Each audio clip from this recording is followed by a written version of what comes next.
Welcome back, everyone. Today's daily movement is going to be 30-second stations, and we're going to be doing a multitude of different movements. This is going to target both our lower body and our upper body. We will have a little bit of rest in there, so you will be able to recover. We'll go over the details here in a second. All you're going to need is a pair of dumbbells. If you don't have a dumbbells, you could also utilize a kettlebell or a barbell if you want. I'll go over those variations, but let's go over the workout. The first exercise is going to be reverse lunges. Remember, we have 30 seconds at each station. The first exercise is going to be reverse lunges on the one leg. So if you decide to start with your left leg stable or your standing position, your right leg is going to go back. You're going to do 30 seconds of reverse lunges on this one leg. If you guys have been following along, this is part of my August challenge. We're incorporating that in. For the holding the dumbbells, you're going to hold the back side of the dumbbells here and just let the dumbbell kind of rest on the wrist inside of the palm. That's all you're going to relax and hold on to the dumbbells. If you're using a challenging weight, this might get kind of grippy, so don't be afraid to pick a weight that you can utilize for all movements. So again, 30-second rotations, 30 seconds on your one leg, then you're switching and you're going 30 seconds to the other leg. The focus is to work that leg versus alternating legs. So you're going to work the right leg, then the left leg, or vice versa.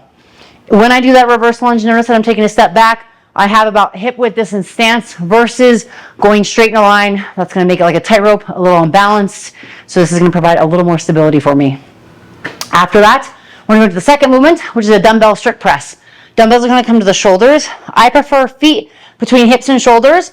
I'm going to press the dumbbell straight overhead, locking out my arms, and then returning back to the starting position.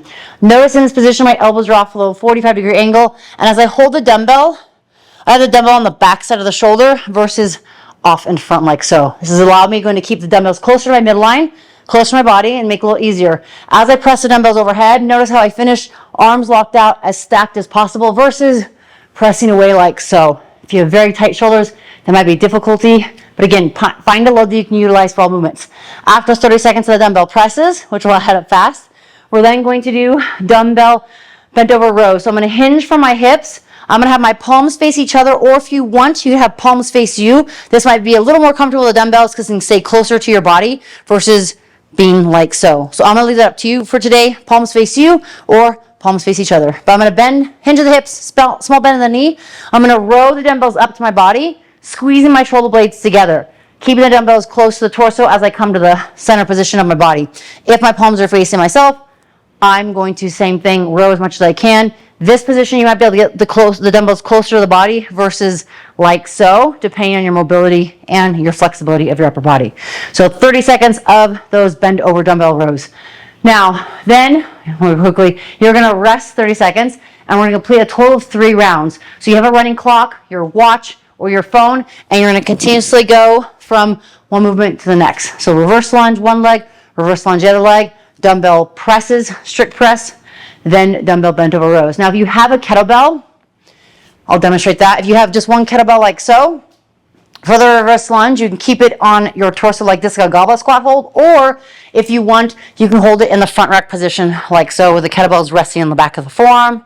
Same thing, I will reverse lunge, right? And then if you want to be reverse lunge with one leg, then I would recommend switching the kettlebell to the other hand, reverse lunging on the other leg. Then from there, excuse me, for the presses, 30 seconds, I would do 15 seconds one arm, 15 seconds the other arm. In this kettlebell press, it's going to be like that front rack position where the palm or the hand is kind of close to my chin, elbow at a 45-degree angle as I press all the way up. Notice that I'm keeping my body tight, so I'm pulling my belly button to my spine or pressing my abs out, depending on how you like to think of engaging your core. I'm also squeezing my butt and squeezing my quads. It's going to help me have a strong foundation that's going to make it easier to press up against. Then for the bent over row, same thing. If I have one kettlebell, this will actually work your core a little bit more because the weight is offset, and I want to try to avoid the weight pulling me down, so I'm going to have to fight harder to stay square and even. Same thing, I'm going to row that arm back for the single arm row with the kettlebell, 15 seconds one arm, then 15 seconds the other arm. That is option if you are doing a kettlebell versus 2 dumbbells. Also with a barbell, if you have a barbell and you don't have dumbbells or kettlebells, that front rack position is a great option for the lunges. You could also do a back rack with the bars on your back for the lunges. Then for the presses, you'll have the bar in front, automatically just again strict press with the barbell. For the bent over row, you'll be in this position with the bars in front of you. You'll hinge on the hips. Notice that I want to have a good aggressive hinge on the hip. I don't want to be upright, I want to think of my chest having a light like Iron Man, and that light is facing down towards the ground. Same thing, row there. So those are 3 different options of the workout for today. If you guys found this beneficial and helpful, please share with others. If you're looking for more tutorials or more workouts like this, leave a comment below and let me know. If you're interested in any gear, you can check out the links below, as well as training shoes, looking for sandbag gear, or anything else you need. The links below will provide you some options for you to build out your home gym if you're looking to start that out. Thank you guys for tuning in, and I'll see you next time.